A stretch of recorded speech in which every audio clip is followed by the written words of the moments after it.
All right. Well, thank you, Hollie, for joining us. This is my first 2016 Laugh and Learn Blab series, and we're doing the Who's Who in social media. And I am so glad that you are my first Who's Who in social media. So thank you for joining me today.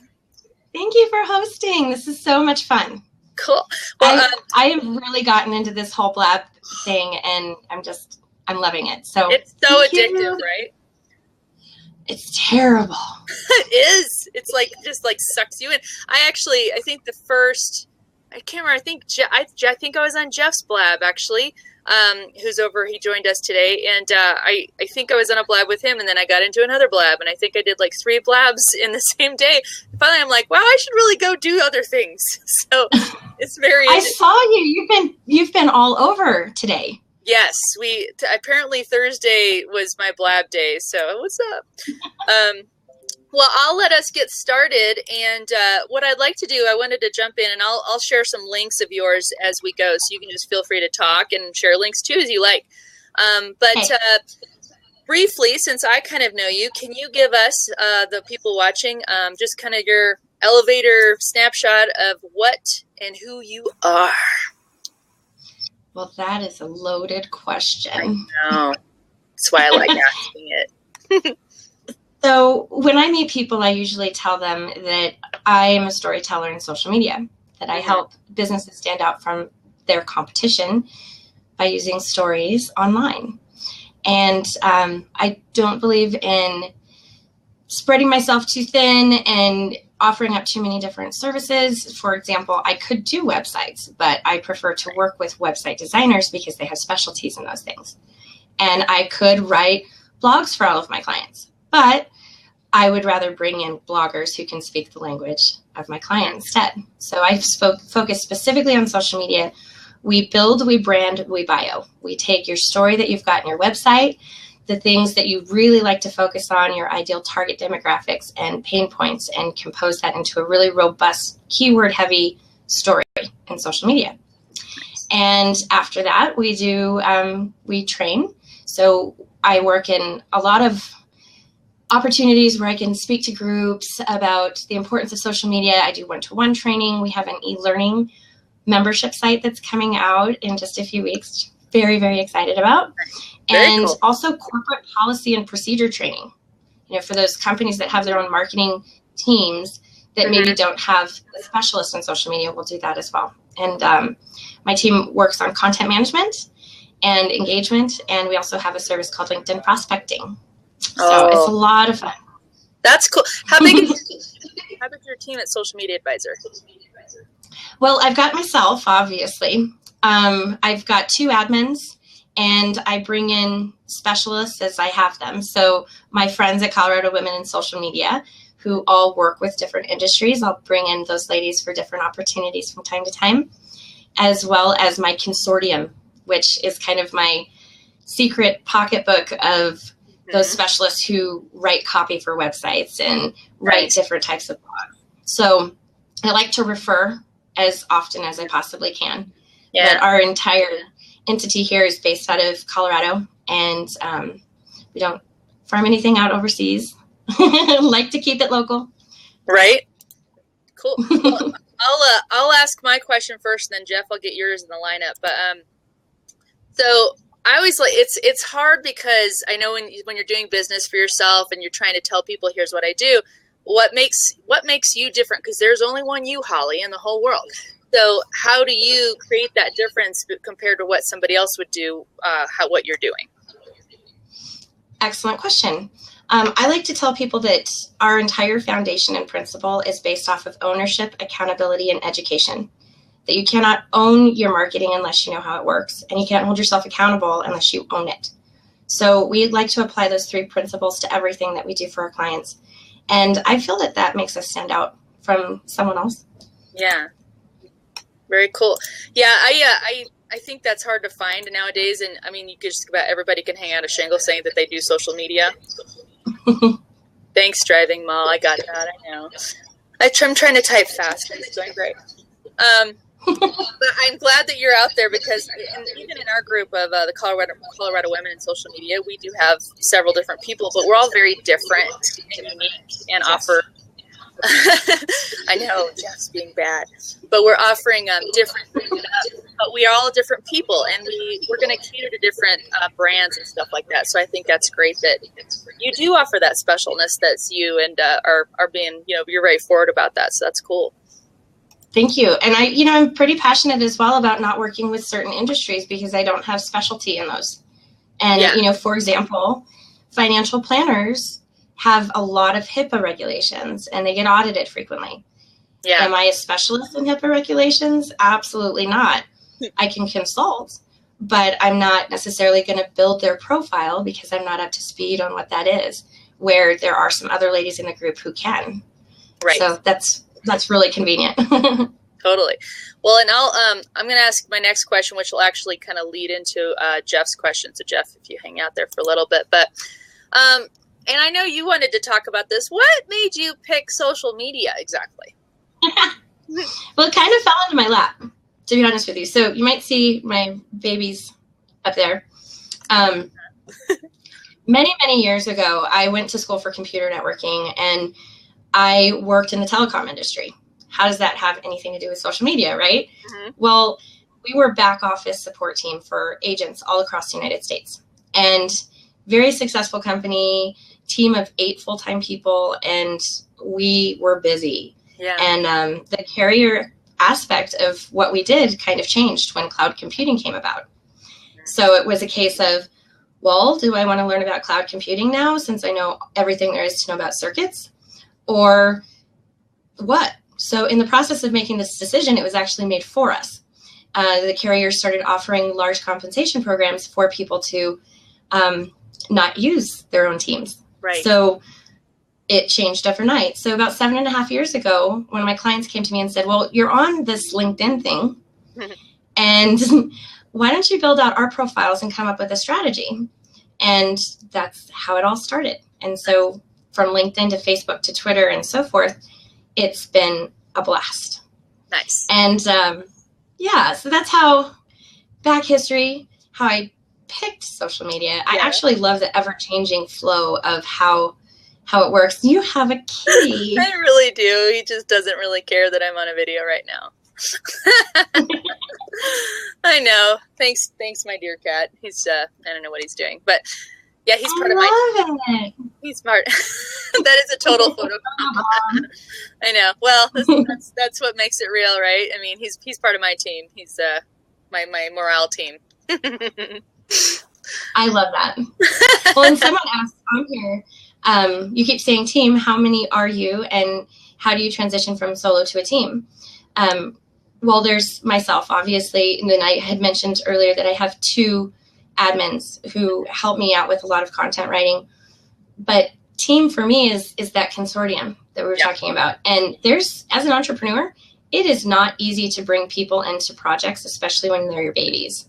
Right. So going from a solopreneur to an entrepreneur who has team, I look at all of my social sisters as my teammates. I look at all of those specialists in online marketing as teammates, as well as my admins. And it was really a matter of soul searching for me.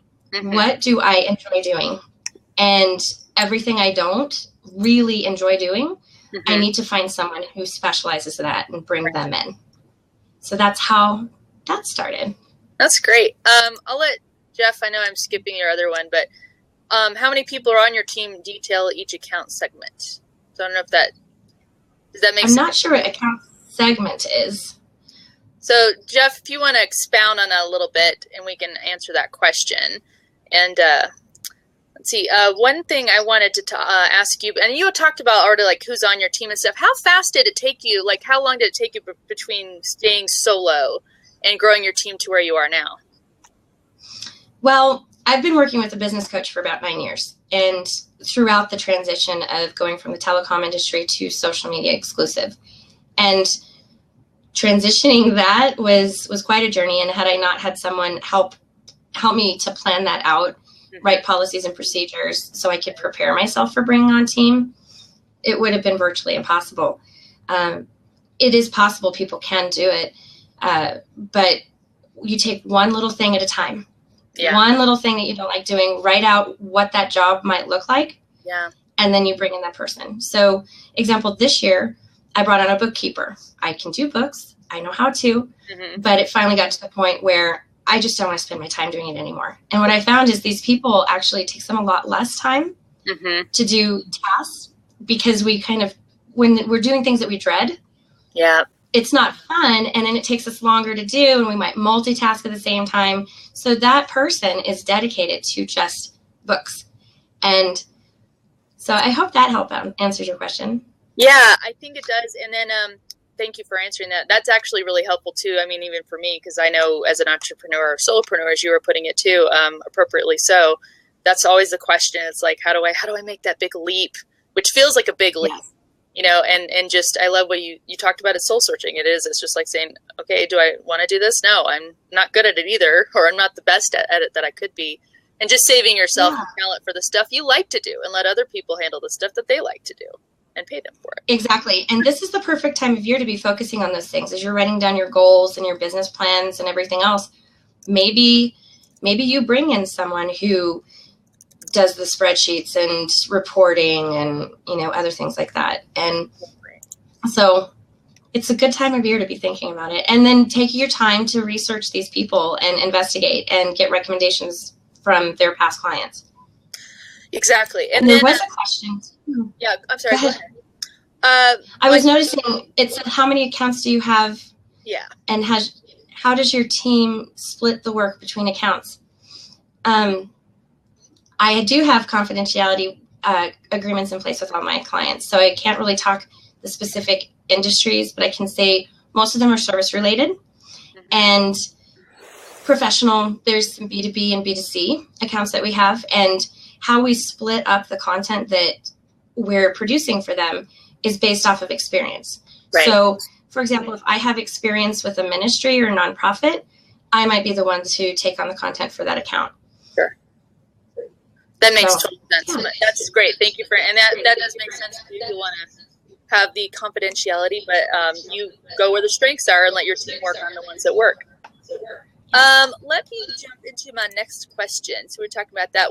Now we talked about social media, and that just kind of made sense. What's your favorite platform? You know, this is a question I was going to ask you too. Oh, bring just it. Saying. Well, that's okay. It's a back and forth. It'll work. It depends on the use. I really like the relationship component of Facebook, but I love the professionalism of LinkedIn. And I liked the fast-paced activity and visibility of Twitter. Yeah. Blab is super fun. Yeah. I do enjoy Pinterest to categorize and get ideas for different things. It's just like anything on the interwebs, right? Where some of the content's not that great. It's titled really well. Right. Are we going to nail it? Or yeah. So yeah, which one's your favorite? Like if you had to pick one, and you deserted island question, and you only had one to use. Only one to use. I know. Now that wasn't on your questions, but I know, but I'm making a. I want. I would probably have to say Facebook. Right. That makes sense, and Facebook, I'm sure, is very happy out there to hear you say that, because now they're like, the behemoth has won again. No, I know. Let's go back to a free platform, and then we can talk. Oh my God. Maybe not favorite for people who are actually trying to get, play up as a brand on there, especially nonprofits, because then you have to pay and stuff. But yeah. Yes, that is a disadvantage, but I really do like how targeted those ad campaigns can be. So, the right age group, the right keywords, the right demographics, and they've done a really good job of mastering that. Yeah, your cost per click can be pretty low. You do a well-crafted campaign. So it is a nice thing for that. So I'm sure you can guess my answer.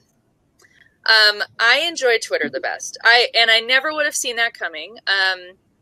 When I started Twitter, I think I did 3 tweets and then left it alone for like a year or two and never touched it. And I have just grown. I love the rapidity of it. I love the brevity of it, which makes me really angry that we're going to be going probably to 10,000 character limit on tweets. Yeah. I know! 10,000 characters? This is so unnecessary. I was just talking about that last night. I said, Jeremy, what is the deal with this 10,000 characters? You're writing blogs now on Twitter? Well, and so I sent out my Really Social Today newsletter today, and there actually is a story in there saying, well, now publishers are starting to look at Twitter since that's the announcement. They're already looking to say, well, how can I publish on Twitter? I'm like, I don't want to read your book on Twitter. I'm sorry. And I'm sure your book is fascinating. Go take it to somewhere else so I can read it and just give me a snippet. So anyway, that's a really good point, especially because you've got Pulse, right? You've got all sorts of other platforms where you can kind of mirror content. Mm-hmm. But what is that going to do to search results? Right. Exactly. In the Google. Yeah. And I'm curious to say, is everything just going to be a read more? There's more Twitter here. You just need to read more. I don't understand that. Yeah. And thank you. Everybody in the site is also commenting too. It's like, I don't know. I'm interested to hear what the thought process was behind this. Everybody, I guess, has publishing options. Facebook's rolling out the publishing thing. And I don't know if they're like trying to, we'll better do that too. I don't know. Anyway, as of right now, as of today, Twitter is my favorite platform. So it was funny because someone asked me on my last business card why I didn't have my Twitter handle on there. I said, and they're like, well, you say your Twitter's your favorite. I'm like, yes, today it is. I don't know that that's going to be the case next week, so maybe tomorrow it'll be different. I know. So yeah, all that stuff. It's, and I love what people are saying too about Slack and Pinterest working together. And, I actually am bound to try Slack this year because I'm going to be working to collaborate with a client with it. So I'm curious to try I have not tried it. I typed that in. I have not tried it yet. I've heard it's kind of like Meerkat. I tried Periscope, but I didn't do Meerkat. Yeah, I tried Meerkat once, but I have done Periscope more. But I did see where Meerkat got like one of the top apps of the year, and Periscope did not. So, yeah, I know.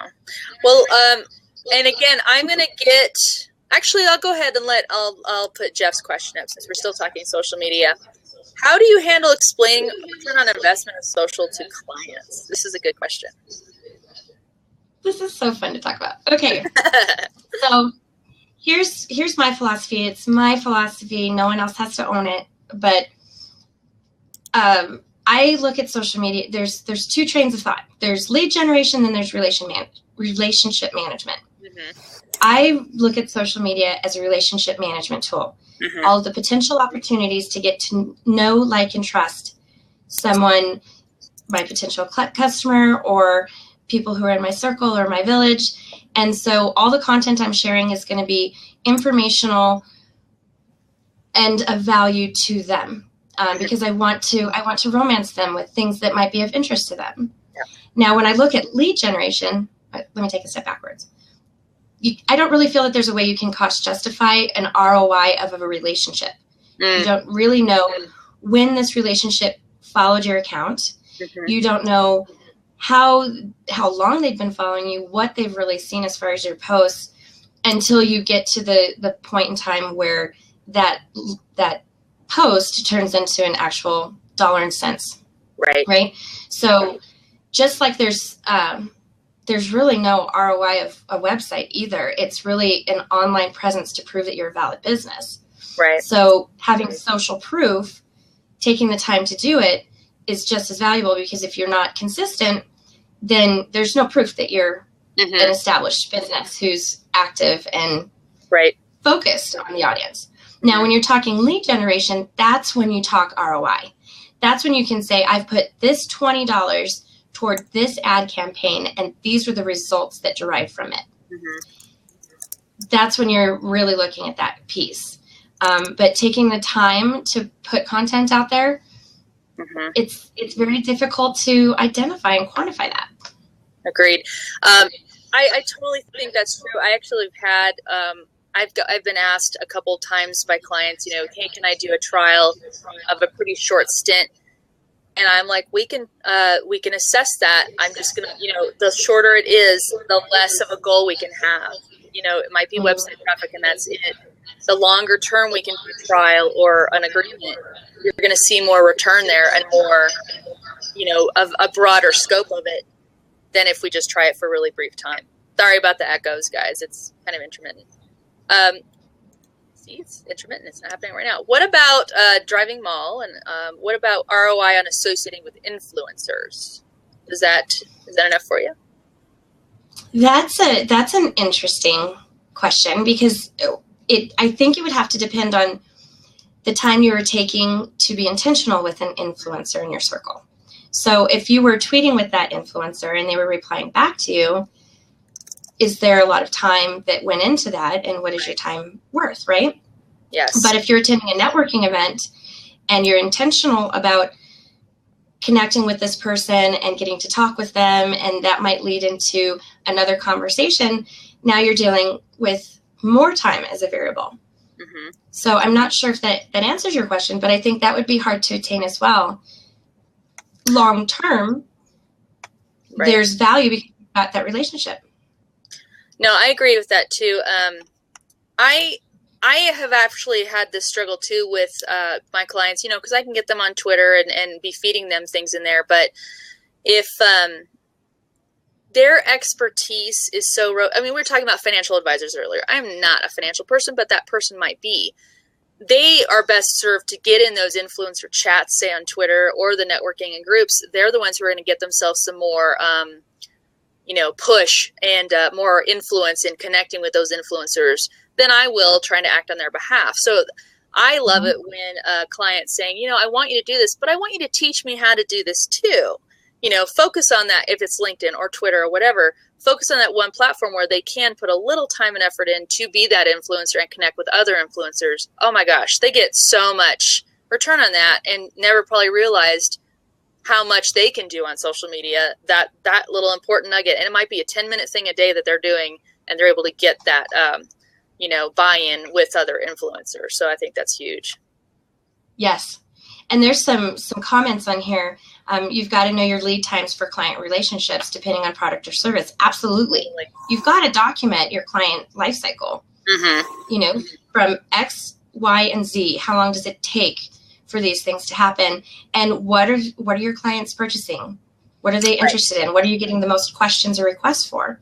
Mm-hmm. And that's where you should spend your time and energy. Exactly. That's really good.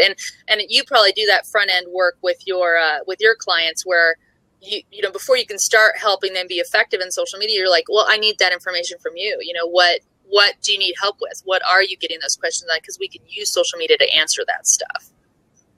Yes, absolutely. And, I know you probably do one of these as well, but we call it a technical interview. Mm-hmm. So in that technical interview, I'm asking 7 pages of questions on that target market and the goals, and what are those top 5 questions. And in addition to that, when we're developing the editorial calendar for them, that's constantly changing as well. Yeah. What are, 4 months ago, you were being asked these questions, and these were your hot products. Have you steered away from any providers that you're working with? And it's a living, breathing relationship.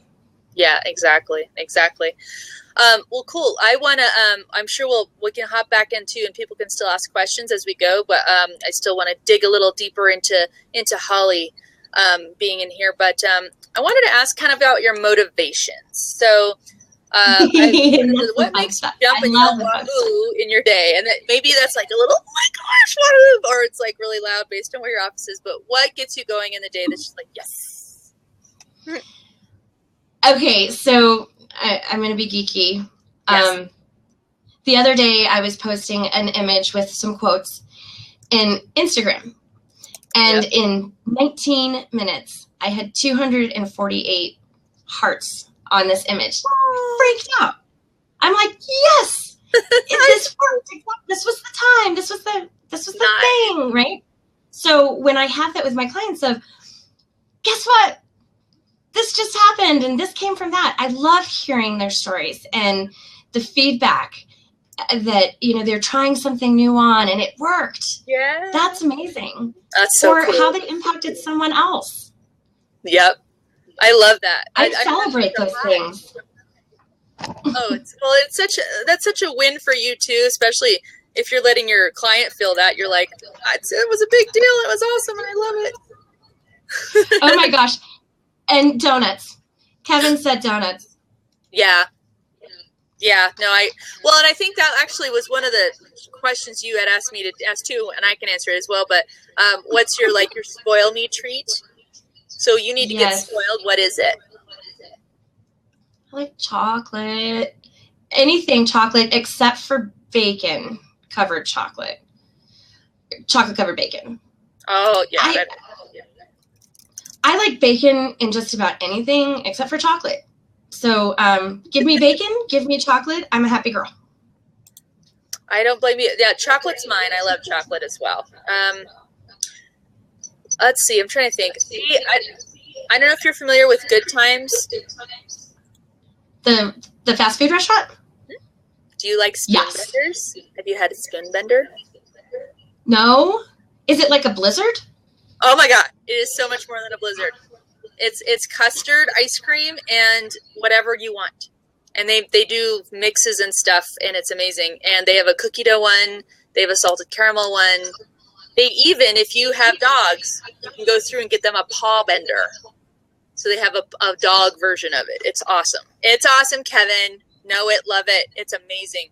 I think Good Times is our solution since we don't have In-N-Out in this state, which I'm okay with In-N-Out.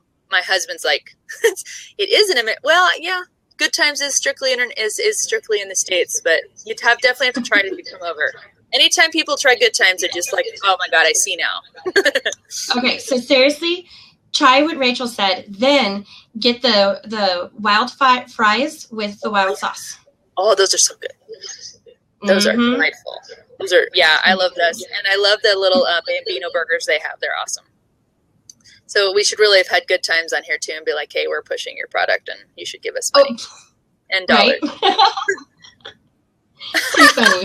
Thanks, Kevin. We have Good Times. We don't need a restaurant for it. Well, let's go. Let's flip the coin. What makes you completely crazy? And I think I put in my notes, you don't have to name names, probably shouldn't, but what just is to you? Okay.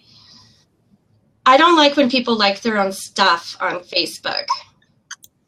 That's awesome. I love you. It's a pet peeve of mine. You just posted a status update and then you liked it. It's so awful. Have you ever had it where you've discovered that on your own page that you're managing, somehow you got over there and were acting as the page and not you, and you liked that page's own post? You're like, so I have to go retract it. So I didn't like it really. Tricks of the trade. Yeah, that's right. It's like I have different users in Chrome, so I can go back and forth and not mix the two, because that does drive me batty. I'm like, don't. That's like patting it. Don't be all Kanye. Don't do that.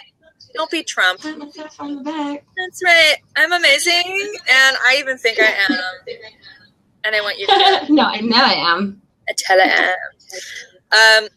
Also, want to find out, do you have any idols or mentors that you'd like to share that really have inspired you or do inspire you today, and why they're important? Okay, so I did have a question about this question. Is it influencer related to my industry or in general? We could do both or either, because sometimes there are people who don't have anything to do with what you do, and you're like, I need to live my life like you.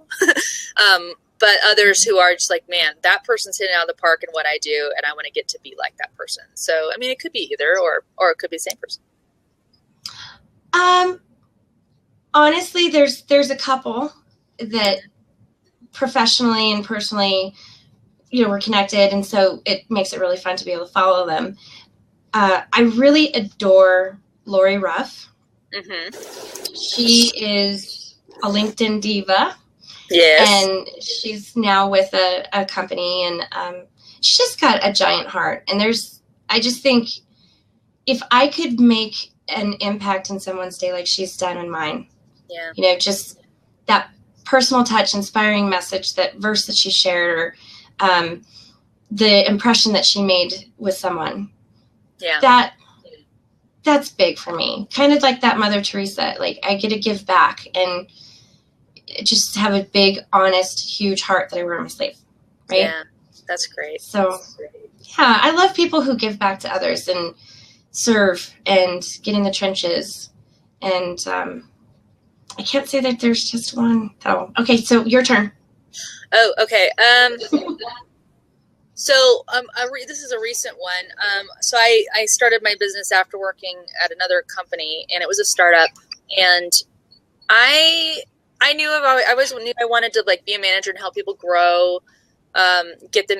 It is deep. Kevin's like deep, and but get people to grow. And I also geek out. You know, when you were talking about a client seeing success on their social media, but I geek out when someone is trying something new or just trying their, spread their wings at something. And yes, Kevin, go ahead and ask a question. Do that little /Q, what is it, /Q thingy? /Q, and then ask your question.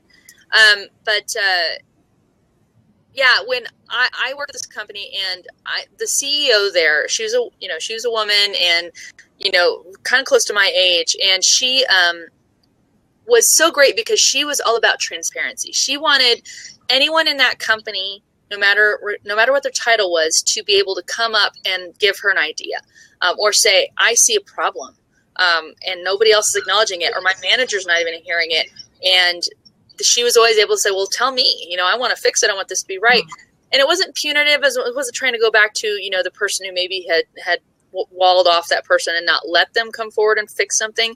But it was about, I want everyone here to help us be successful. And if I don't hear all the ideas, how are we going to do that? And I want to emulate that. As I do grow and have a team and have people working with me, I want to be transparent and encouraging, and I want to have accountability as well, but it was such a good balance. And so she really inspired me to be like, that's the kind of leader I want to be, where I care enough about people and I want to make them care enough about the work to bring all the good ideas to the forefront. So that's kind of a recent one. So that's so valuable that you had that experience with someone, because that's how the customer service relationship in the workplace should really be. Right. Everyone should have that experience. Exactly. Hands down.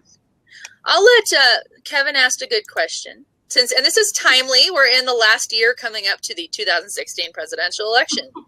If you were running for American president, what changes would you make to improve business opportunities? Tell me.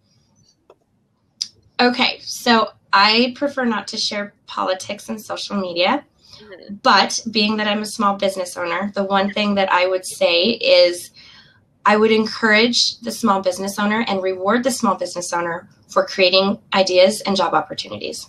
Mm-hmm. I think that's perfect. That's a good answer. That's actually a very political answer. That's good. It sounds like a politician.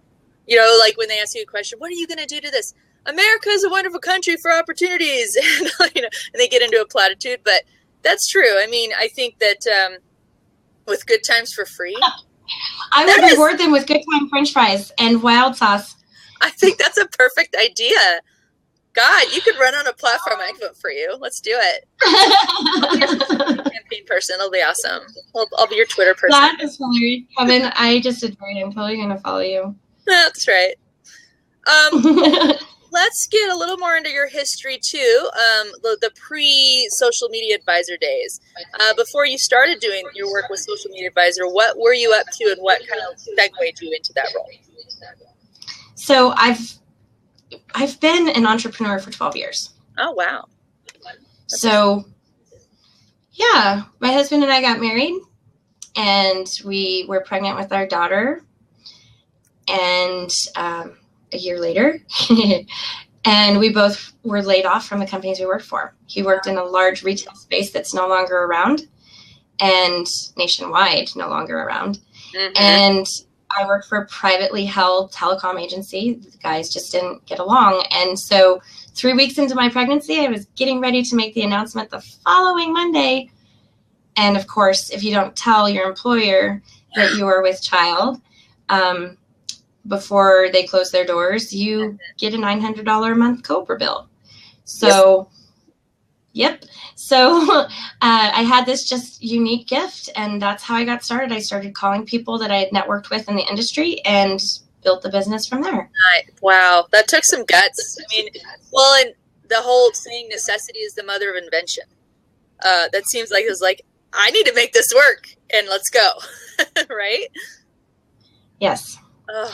Would I have done anything differently in my past to get where I am now? Right. That's a deep Yes. one. What would you do? Yes, I definitely would have done things different. I would have brought team on earlier and not struggled with so many pain points that I wasn't enjoying solving for myself. Yep. No, that makes sense. And that's something I'm going to continue. Cool. Let's keep bringing people on that do what they do best. Agreed. Oh, Trevor has a question. I'll let you answer there too. If we asked your clients to describe you in one word, what would they say? Awesome. Because that's my hashtag. Be awesome. Be awesome. I love that too. And you have that's such a good tag you put everywhere. Be awesome. I'm like, well, yeah, I want to be awesome. You see it's right here. Well, and let me post this next. Actually, I'll just ask you outright. What, conversely, from the things that you wish you'd done differently, what's one major thing that you can think of? There's more than one for sure. But what's one thing you can think of you're absolutely glad you did when you did it to get you where you are? Signing the confidentiality agreements with my accounts. Protected some of my policies and procedures and techniques. Smart. That I use internally, as well as protected them from exposure, visibility, and trade secrets. That's brilliant. So, and again, you have confidentiality. So, can you say the burned hand kind of taught best? That's what taught you or told you to kind of do that? Well, I had always, being that I worked in the technical industry, I'd always had to sign one. Because, you learn trade secrets within your company, and then you go to work for another company, you take those trade secrets with you. Do you share them? Do you not? And so that was always a thing. You had to have that in place. So I always knew it was there, but I have watched too many people get hurt over the years by bringing on team members, teaching them your methodologies, and then them starting their own business and now stealing your clients because they know who they are. Yep. Oh, that's awful. And there's something to be said about client loyalty. And if a client is in fact loyal, if they knew that there was an employee that worked for you that then tried to prospect them, they shouldn't naturally go. Right. But sometimes dollars and cents do matter. Yeah. I think that's a huge point. And frankly, I will say, I mean, that teaches me a little too, because I tend to try to think the best of people. I'm not naive. But I'm a very transparent and, accountable person, and try to be like, well, I want to treat you fairly. If, a client comes to me and says, I want this from you, I'll be like, I could do that for you, but I know this person could do it way better. And I feel, I'm going to pay it forward and let them do that. But there are people out there. And in my past, I've met them too, where it's like, they'll take advantage and do that. So I think it's very advised for you to put that out there, that you really do need to protect yourself. You may not need it, but maybe you should have it in place just in case. People do suck. Yeah. Thank you, Kevin. And it's not necessarily the case anymore where we can necessarily do business with a handshake. We've got to have some things in writing. And so, everyone that does business with high dollar amounts that doesn't have something in writing, call a lawyer, because it's more cost effective for you to pay a few $100 to $1,000 now for a solid contract than to pay tens of thousands of dollars down the road if there was something that came up. That's exactly right. That's just thinking long term. That's really good. I'll put Kevin has another kind of introspective question for you. This is hard. This one, I mean, this is like the deserted island. You have to design your own social network. I got it. Okay. Do it. So I'm going to use the reference that my husband says. He calls social media the tweet deck, hoot face, pin blog plus something. Okay. So we're going to encompass all of it. We're going to call it the tweet deck, hoot face, pin plus blog. And with that, I want to be able to see updates from everyone that I'm following. Oh. So if I'm following a page, I'm not going to build this funky algorithm. Yep. And I'm going to have opportunity for people to do paid ads, but I'm not going to require it so that way they're seen. Mm-hmm. I'm going to have no time limit on video that can be embedded in my platform. Ooh. And I'm going to maybe incorporate some GIF images, GIF images in my profile pictures and everywhere so that we can always see movement and action. Yes, movement. I love hashtags, so that's totally going to stay. Yep. That's what do you think? I like that. I don't know if you've ever used, and this does not encompass what you just talked about, but it made me think of it. Tagboard, where based on a hashtag, you can see all the posts being made to that hashtag, and it's across virtually all the major platforms. I don't think it does Reddit, but I love that that you can see it all. That I have often wanted that because you can get in Hootsuite and be like, well, I can see if my stream of LinkedIn. Well, then I got to switch a tab and see Twitter, and then I got to switch a tab and see that. And wouldn't it be great if you could just see here are all the things I have posted and people are commenting me too, and just have that kind of all encompassing. All my stuff's here. That would be the love. Gosh, if you're like really engaged though, you would just have like, I can't catch up, and I need lists for the list. Yes. It should all just be within one thing. We shouldn't have all these varieties. Let's just do one. I know. And make it amazing. I think I would. So I think if I had to do one, and there may be one like this out there, who knows? I think I would be just a total GIF. That's it. You only speak in GIFs, and that's it. And it's just reaction. I love that would be awesome. And then it'd just be like, oh my God, I got to find the best GIFs ever. And then, but imagine that. I have a plan to make GIFs of myself where it's like me just kind of going, and that's my GIF. My response is like, I don't need to say a word. You can just see my face that, oh my God, I think that's weird. There's a question on here from Miss Graham. Yes. And it was, how many times should I post on Instagram? And I said, it depends on the industry. And Miss Graham said, film, photography, and art. Oh, always. Well, first and foremost, those are three completely different industries, and all would have completely different reach depending on what you enjoy doing. So I would say focus on who your target market really is. What demographic are you looking at?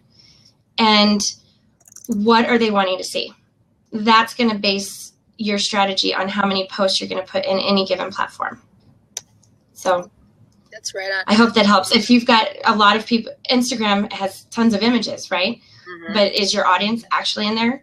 Is it photography for firefighters, or is it photography of puppies? Is it like National Geographic? That is all going to vary depending on who that ideal customer is. Right, and like National Geographic, you probably want to make sure you're incorporating locations and stuff into your tags versus if it's just pictures of cats. You wouldn't need to do that. You know? Unless the cats were like lions. Yes. Well, or my cat is over here, so I totally need to, because we saw my cat.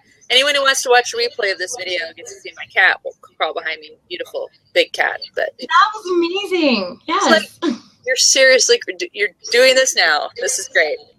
Can't control it. Also, I've posted throughout too, and I just posted Hollie's email in the sidebar as well, in case you have any questions for her. But we have a couple more before we wrap up. And thanks to everybody who's asking questions too. Those are great because I love that. It's not just me asking the questions. Everybody should be asking the questions. So let's have some more fun questions. I have one. Oh, what do you got? Do it. If you could be a superhero, who would you be and why? Should I answer first? Do you want me to answer? Okay. I have always, and this is so weird because I loathe spiders. I would be Spider-Man. Because I've been bitten by a spider and now I can be faster than all the spiders and they can't ever get close to me because I have spider instincts. But also because then he swings his way through. I loved back in all the cartoons of Spider-Man. He is so sarcastic and just kind of quippy and funny, and I love him. Yes, I appreciate Deadpool is also that way, but a little dirtier. But I love Spider-Man. So That's a great answer. He makes me happy, and I always like that he's just like, oh God, all you people who are super impervious to pain are stupid. That's a great answer. I am terrified of spiders, so that would not be my first pick. But I loved Wonder Woman. Yes! Because she had those cool bracelets. See, I even have a watch that's like, oh, that's awesome. Big, like her bracelet. And her golden lasso, always tell the truth. That's right. I love her. She's on. Did you see she's in the new trailer for the Batman and Batman Superman film? Yes. Can't wait to see it. That was a nice surprise.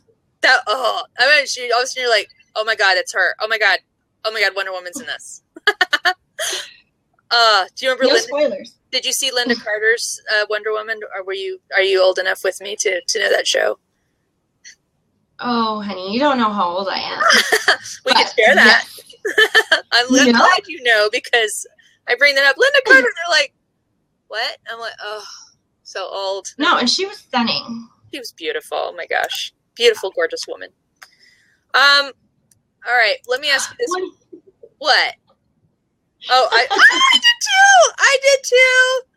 did too. My brother had Spider-Man underoos, and I wanted those instead, actually. Underoos were awesome. Yeah. Where are they? Those are the best things ever. And they should come back, because I know, right? Superheroes are back. But now they have those full body PJs. That, if you've seen those of Batman, Superman. Yeah. My son, actually, he's got a, the costume, the Halloween costume, has got the fake 6-pack. He'll wear that to bed sometimes. It's pretty funny. That's perfect. Like, okay, buddy. Let me ask you this. If a movie were to be made about your life, who would you choose to play your role? Easy. This one's easy. Okay, so do you remember Punky Brewster? Yes. Mm-hmm. What's her name? Soleil Moon Frye. Okay. So when I was a little girl, I had the freckles and the pigtails. Aww. Oh, I was totally Punky Brewster. And so she came to Colorado. Mm-hmm. And she was doing a autograph signing thing, and I got to meet Punky Brewster. Everyone called me Punky, right? So I got to meet her and sign my little thing, and she looks way different now than she did when she was younger. Right. But because she looks so amazing, oh yeah, totally pick her. Oh heck yeah. What about you? I like not a long time ago, years ago, there was a show called Inside the Actor Studio on Bravo, and I loved it because it was really into movies, movie stars, and so on there it was like this. You'd learn all these deep things, you do all this research on them, and you learn all their deep, dark past, and just get to know them a little bit. Sandra Bullock was on there, and I just barely knew anything about her, but she's on there. I'm like, oh my God, you and I are like twins. I love you. Let's just be like besties. I don't know. Either we'd be best friends or we'd hate each other because we'd be so similar. But I love her. So I'm like, she'd have to play me in a movie because she just acts goofy like me and just off the cuff and doesn't care. And I loved the movie While You Were Sleeping. She just cracked me up all the time. So that's perfect. I could absolutely see that. She's gorgeous, and she'd make me look good. She'd be like, woo. Oh, come on. You look good anyway. So. No, thank you. All right. I think we have time for about one more question. I'm interested in knowing this because this is, again, taking us into dream space. If you were given a day and an unlimited budget, what would you do on that day? And I go back and forth on this because I would want to spoil myself and my family rotten. Yes. But then I'd also want to give back because that's part of my heart. Mm-hmm. So in the perfect world, maybe I would pay off all my bills and travel and I can only do this in one day, right? So yes.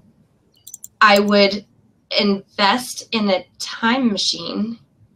So then that way I could go and travel to anywhere in the same day, like Groundhog Day, but I wake up in a different place each time. Oh, nice.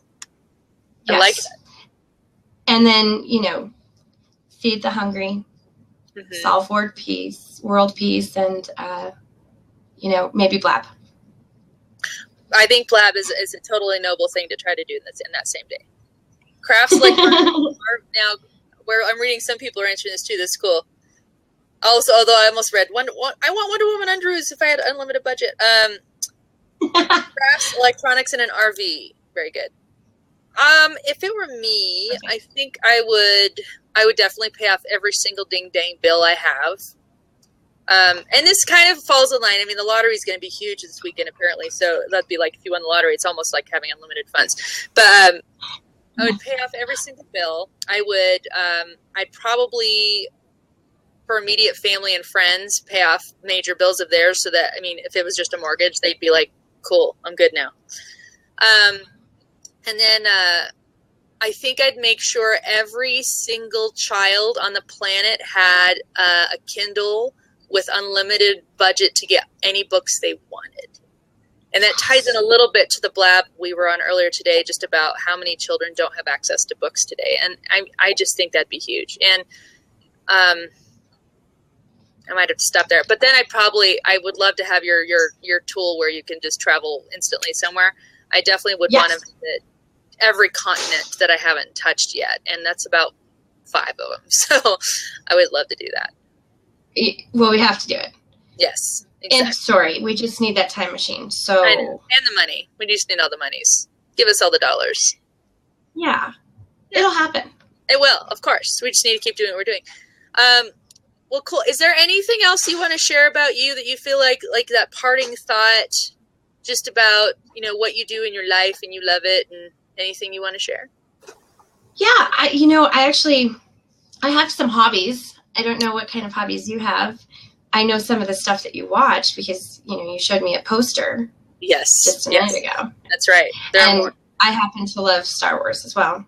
Nice. But for me, I need to be in a place where I can do my job as best as I can, get out and see the world and adventure. So for me, I'm incorporating adventure always and being awesome at all things I do.